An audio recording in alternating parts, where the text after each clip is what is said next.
საქართველოს ეროვნული საკალათბურთო ნაკრები პრემიერ-მინისტრსა და მთავრობას ქართულ კალათბურთში არსებული პრობლემებით დაინტერესებისაკენ მოუწოდებს. ამის შესახებ განცხადება ქართველმა კალათბურთელებმა გუშინ პორტუგალიასთან მატჩის შემდეგ გამართულ პრესკონფერენციაზე გააკეთეს. ეროვნულ ჩემპიონატში მონაწილეობის მისაღებად ჯერჯერობით მხოლოდ 2 გუნდია მზად. რა ხდება საქართველოს ეროვნულ ნაკრებში და რა ვითარებაა საკლუბო დონეზე, ნახეთ დეტალები ჩვენ სიუჟეტში.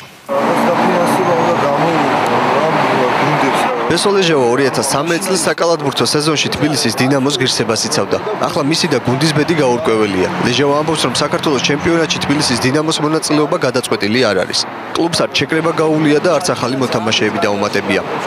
უკვე სექტემბერი არის და მარტო 2 გუნდი კომპლექტდება ჩენში და ჩემპიონატში. სხვა გუნდებმა არ იციან საერთოდ ბიუჯეტი რამდენი ექნებათ, იქნებიან თუ არა. არავისთვის არ მოუწერია კონტრაქტზე ხელი და აქედან გამომდინარე არც მათ არ იციან საერთოდ ბიუჯეტი რამდენი ექნებათ რა და აქედან გამომდინარე დინამოში პრობლემები არის. დინამოს მსგავსად ჯერჯერობით გაურკვეველია საკალათბურთო კლუბ არმიას ბედიც. კლუბის დამფინანსებელი საქართველოს თავდაცვის სამინისტრო იყო, თუმცა უცნობია გააგრძელებს თუ არა თანხების გამოყოფას. სამი თვე გავიდა მას შემდეგ რაც წინა განვლილი საქართველოს ჩემპიონატი დასრულდა, სწორედ დასრულების მეორე დღიდანვე იწყება ხოლმე როგორც წესი მუშაობა და მზადება მომავალი სეზონისთვის.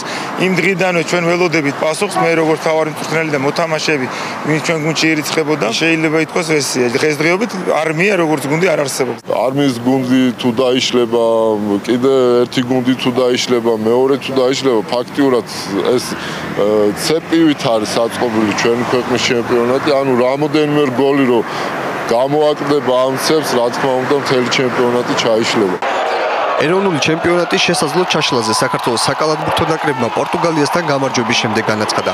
ნაკრების კაპიტანი საზა ფაჩულიას თქმით, სამარცხვინო, როდესაც ქვეყნის ნაკრები ევროპის ჩემპიონატზე მესამედ გადის, შიდა ჩემპიონატის ბედი კი გაურკვეველია. დღეისთვის ჩემპიონატისთვის მზადებას მხოლოდ 2 გუნდი, ქუთაისის ქუთაისი და რუსთავის ოლიმპია ხერხებს.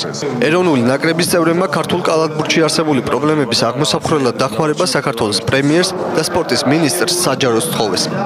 ჩვენი სურვილი იქნება, რომ კალათბურთს მიეხედოს საქართველოში, იყოს კარგი ჩემპიონატი, რა თქმა უნდა, იყოს გუნდები დაკომპლექტებული და ამ ბიჭებს, ვინც აქ ყველა ლეგიონერი არ თამაშობს. აქ ძალიან ბევრი უმეტესობა მე მგონი აქ თამაშობენ ადგილობრივ ჩემპიონატს.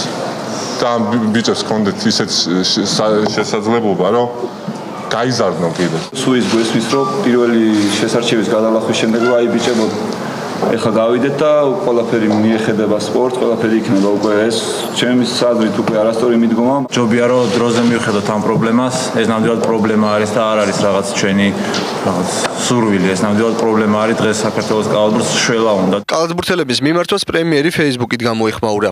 ჩვენი მთავრობა ყველაფერს გააკეთებს იმისთვის, რომ ჩვენს კალათბურთელებს ღირსეული პირობები ჰქონდეთ. საქართველოში კალათბურთი ერთ-ერთი ყველაზე პოპულარული სპორტის სახეობაა. ქართველი გულშემატკივარი არაერთი დიდი წარმატების მომსწრე გამხდარა. ამიტომაც ჩვენი ვალია ხელი შევუწყოთ ქვეყანაში კალათბურთის განვითარებას, მის პოპულარიზაციას და ეროვნული ჩემპიონატების მაღალ დონეზე ჩატარებას. კალათბურთელების განცხადება სპორტისა და ახალგაზრდობის საქმეთა მინისტრმაც უპასუხა. ლევან ყიფიანის თქმით, მთავრობა კარგად იცნობს კალათბურთში არსებულ პრობლემებს და მათი აღმოფხვრისთვის ყველაფერს გააკეთებს. ვიცით ის პრობლემები, რომელიც მემკვიდრეობით გვერგო და შესაბამისად ეს პრობლემები გადაწყვეტას მოითხოვს კომპლექსურად ეს თემა მოგვარდება კიდევაც თვითონ მთავრობაც საქმის კურსია ყველაფრის პრემიერ-მინისტრის საქმის კურსია და ჩვენ მიზან მიმართულად ეტაპობრივად მივალთ იქამდე რომ პრობლემა არ შეექმნება ეროვნულ ჩემპიონატს. კალათბურთის ფედერაციის პრეზიდენტი კი შექმნილი პრობლემების ფონზე ამტკიცებს, რომ ეროვნული ჩემპიონატი აუცილებლად ჩატარდება.